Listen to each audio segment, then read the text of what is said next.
Hello guys. आज हम लोग बात करेंगे अपनी पॉलिटी लेक्चर सीरीज़ का आर्टिकल 19 से 22 जो कि राइट टू फ्रीडम कहते हैं। ये हमारे फंडामेंटल राइट का एक बहुत इम्पोर्टेंट हिस्सा है। आर्टिकल 19 से 22 जो हमें राइट टू फ्रीडम की राइट देता है। आइए आगे बढ़ते हैं। And in polity article 19 to 22 right to freedom understanding जो फंडामेंटल राइट्स। इंट्रोडक्शन पार्ट में क्या है? Fundamental rights are basic human rights enshrined in the constitution of India. Article 19 to 22 form the right to freedom which is essential for dignity, equality and democratic functioning of our nation. आइए इस article 19 के अंदर आइए पूरे article 19 से 22 तक एक overview देख लेते हैं। आर्टिकल 19 में आपके 6 फ्रीडम्स दिए गए हैं जो कि कवर करता है speech, assembly, right to association, right to movement, residence and profession right को।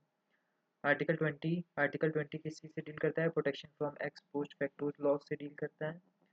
नो रेट्रोस्पेक्टिव पनिशमेंट, पिछली डेट से कोई भी आपको पनिशमेंट नहीं मिलेगी। मतलब जब आपने वो क्राइम किया था वहाँ उस वक्त कोई भी लॉ नहीं था और अब आप लॉ बना के उस क्राइम के लिए उसको पनिशमेंट देना चाह रहे हो तो ये पॉसिबल नहीं होगा। आर्टिकल 20 के अंतर्गत डबल जियोपार्डी इसमें नहीं है। किसी एक क्राइम के लिए आप 2 बार सज़ा नहीं दे सकते हो। सेल्फ इंक्रिमिनेशन, कोई भी अपने केस में खुद का प्रूफ नहीं बनेगा। आर्टिकल 21 क्या कहता है? Right to life and personal liberty के बारे में बात करता है। Covers life with dignity, privacy, education and environment. Article 22 किस चीज़ से डील करता है? Protection against arrest and detention, मतलब जिसका अरेस्ट और डिटेंशन हो चुका है उसके क्या राइट्स हैं? Right to lawyer produced before magistrate within 24 hours. Article 19 की बात अब हम डिटेल में करते हैं। What is article 19?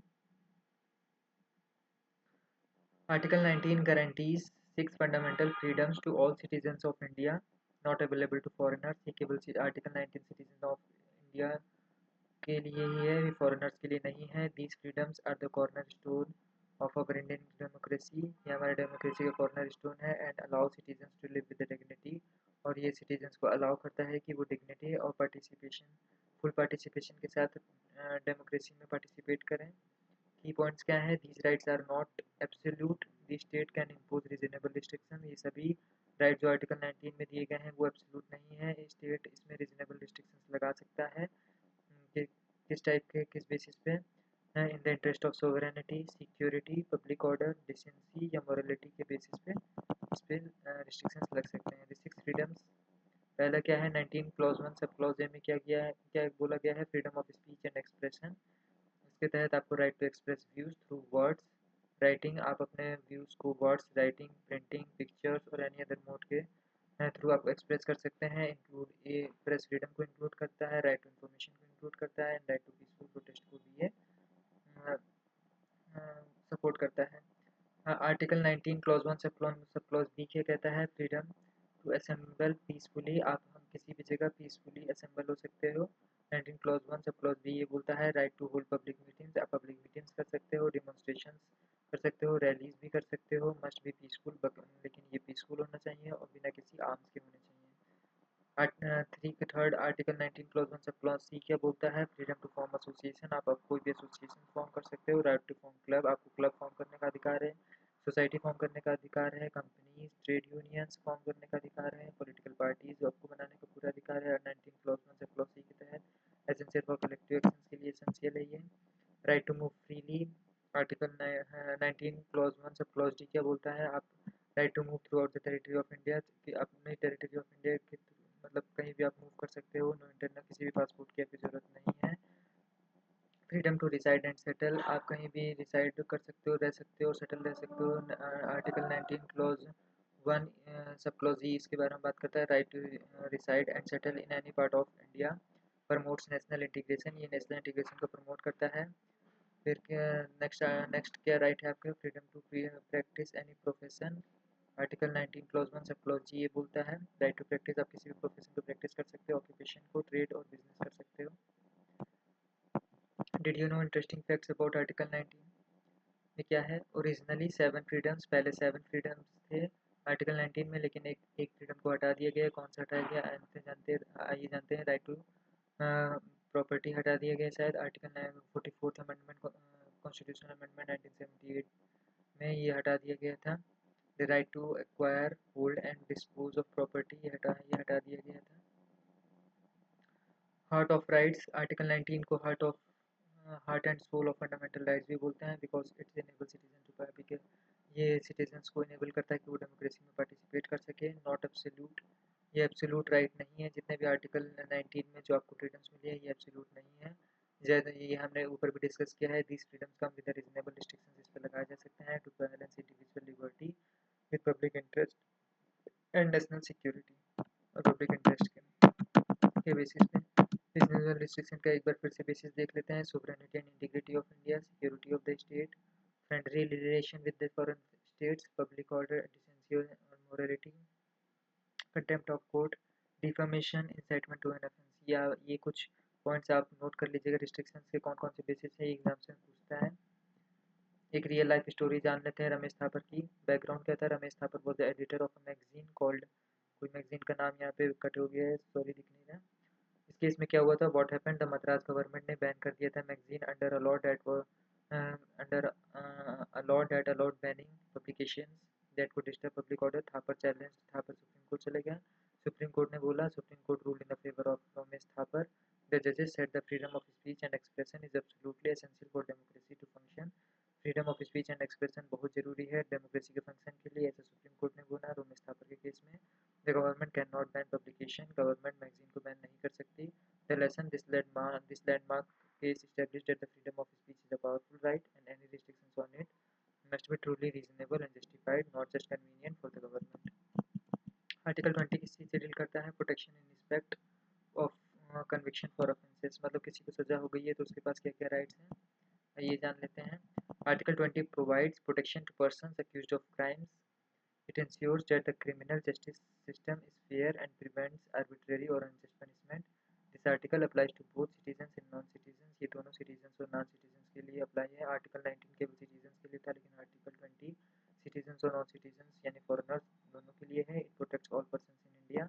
Three important protection article 20 के तहत दिए गए हैं, ये देख लेते हैं कौन कौन से हैं। No ex post facto law, मतलब आप किसी भी एक मतलब क्राइम को पनिश करने के लिए आप पिछले डेट से उस लॉ को इम्प्लीमेंट नहीं कर सकते हो। You can not be punished for an act that was not a crime when you did it. Example, if eating ice cream becomes illegal tomorrow, you can not be punished for eating ice cream today. Also, you cannot be given a punishment greater than what was prescribed when you committed the offense. ठीक है, I hope आपको ये समझ आ गया होगा। Protection 2 क्या है article 20 में? No double jeopardy, you can not be prosecuted and punished for the same offence more than once. आप किसी एक ऑफेंस के लिए एक से ज़्यादा बार आपको पनिश नहीं किया जा सकता है। If you are tried and acquitted found not guilty for theft, you cannot be tried again for the same theft. This is based on the principle no person shall be put in peril twice for the same offense. Third protection क्या दी गई है article 20 में? No self incrimination, you can not be forced to be a witness against yourself in a, आप खुद के खिलाफ आप गवाही या फिर विटनेस नहीं बन सकते हो, नहीं मजबूर नहीं किया जा सकता है। Meaning, you have the right to remain silent, आपके पास साइलेंट रहने का अधिकार है ड्यूरिंग पुलिस इंटरोगेशन के तहत। You can not be tortured, आप टॉर्चर और फोर्स नहीं किया जा सकते हैं to give a confession. Any statement you make must be voluntary. Interesting facts about article 20 के तहत इंटरेस्टिंग फैक्ट्स क्या है? Latin origin, the principle of no double jeopardy comes from the Latin maxim nemo debet. ये ज़्यादा important नहीं है, आप इसको छोड़ सकते हैं।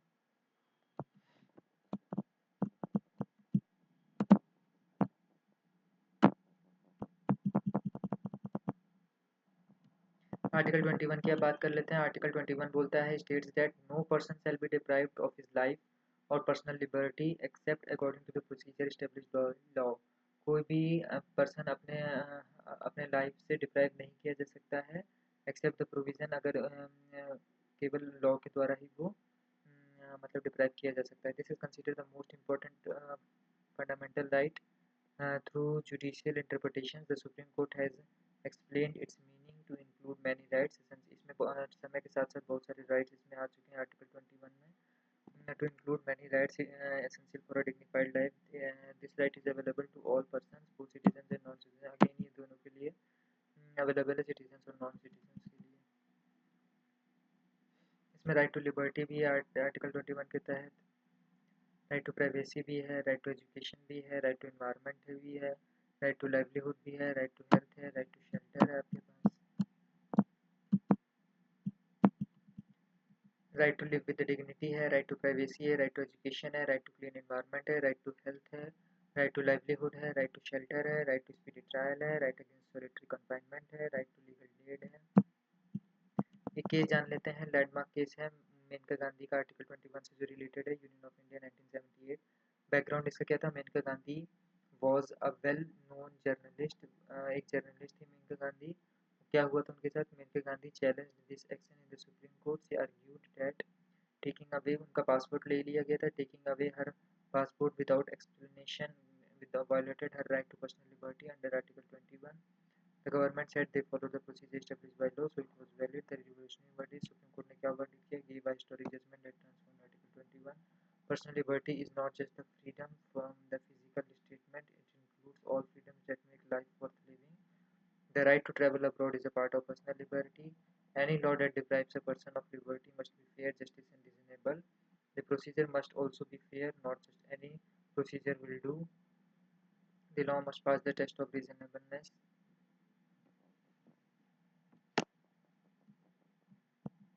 इम्पैक्ट इसका क्या हुआ? This case transform article 21 from a narrow right into a most expensive fundamental right. It open the door for the supreme court to read many new rights into Article 21, protecting human dignity in all its dimensions. White matters, EQ matter करता है. Before this case, the government could take away liberty by following up any procedure. After this case, the procedure itself must be fair and reasonable. This is a huge protection for the citizen. Article 22 किस चीज़ से deal करता है? Protection against arrest and detention. आपका arrest या detention हो गया है तो इसके तहत आपके क्या राइट्स रहेंगे ये जान लेते हैं. What is Article 22? Article 22 provides safeguards to the person who are arrested or detained. It ensures that arrest and detention do not become tools of operation by the state. This article protects all persons, both citizens and foreigners. ये दोनों के लिए है. ये इसलिए बनाया गया है कि किसी भी व्यक्ति को जो जिसे डिटेन किया गया है उसे परेशान नहीं किया जा सके स्टेट के द्वारा. दो टाइप्स ऑफ अरेस्ट की इसमें बात की गई है. एक तो ordinary arrest for criminal offences. Right, इसमें क्या क्या राइट मिलेंगे? राइट टू बी इन्फॉर्म्ड, आपको बताया जाएगा आपको किस बेसिस पे गिरफ्तार किया जा रहा है. Right to consult and be defended by the lawyer, आप अपने मुताबिक एक लॉयर ले सकते हो. राइट टू बी प्रोड्यूस्ड, आपको 24 घंटे के अंदर मजिस्ट्रेट के सामने प्रोड्यूस किया जाएगा. Can not B detain 24 without magistrate के परमिशन के 24 घंटे के बियॉन्ड आपको डिटेन नहीं किया जा सकता है. प्रिवेंटिव डिटेंशन क्या है? टू प्रिवेंट फ्यूचर क्राइम को प्रिवेंट करने के लिए प्रिवेंटिव डिटेंशन को कौन से अप्लाई किया था? सेफ गार्ड जो है, जिसमें क्या सेफ गार्ड है? Grounds must be communicated within 5 days के अंदर आपको बताना चाहिए, रीजन बताना पड़ेगा. Right to make representation against detention. Advisory board must review your case within 3 month के अंदर आपका केस लिया जाएगा. मैक्सिमम डिटेंशन 3 मंथ है इसमें विदाउट एडवाइजरी बोर्ड अप्रूवल. की पॉइंट्स का है आर्टिकल 22 में? एक तो 24 आवर्स का रूल है, 24 घंटे के अंदर आपको प्रस्तुत किया जाएगा. No right to lawyer in the preventive detention. Unlike ordinary you do not have the right to consult a lawyer. Preventive detention में आप लॉयर का आपके पास अधिकार नहीं होता. एडवाइजरी बोर्ड की परमिशन लेनी पड़ेगी आपको 3 महीने से ज़्यादा फर्दर डिटेंशन करना है तो. Under preventive detention, enemy aliens exception. Enemy alien citizen of country at war with India and persons arrested under preventive detention have limited rights under article 22. Enemy aliens के लिए आर्टिकल 22 के अंदर limited rights हैं. एक बार revise कर लेते हैं. Article 19 में 6 फ्रीडम्स की बात की गई है. ओनली सिटीजन ऑफ इंडिया के लिए है ये. कौन से 6 फ्रीडम है? स्पीच है, असेंबली है, एसोसिएशन है, मूवमेंट है, रेजिडेंट है, प्रोफेशन है. नोटिस क्या है? Subject to the reasonable restriction. इसमें रीजनेबल रिस्ट्रिक्शंस भी लगे हुए हैं. आर्टिकल 22 की चीज़ से बात करता है. प्रोटेक्शन फ्रॉम कन्विक्शंस है. All person citizen plus one. इसमें एक्सपोज फैक्चुअल लॉ की बात की गई है. डब्ल्यू पार्टी की बात की गई है. नो सेल्फ इंक्रिमिनेशन की बात की गई है. फेयर क्रिमिनल जस्टिस सिस्टम को ये प्रमोट करता है. Article 21 life and personal liberty से डील करता है. Right to live with dignity, many derived rights, importance most expensive. Protection article 22 किससे डील करता है? प्रोटेक्शन अगेंस्ट अरेस्ट से डील करता है. All person citizen plus non citizen से अवेलेबल है. Right during arrest and detention से डील करता है. must be produced before the magistrate within 24 hours.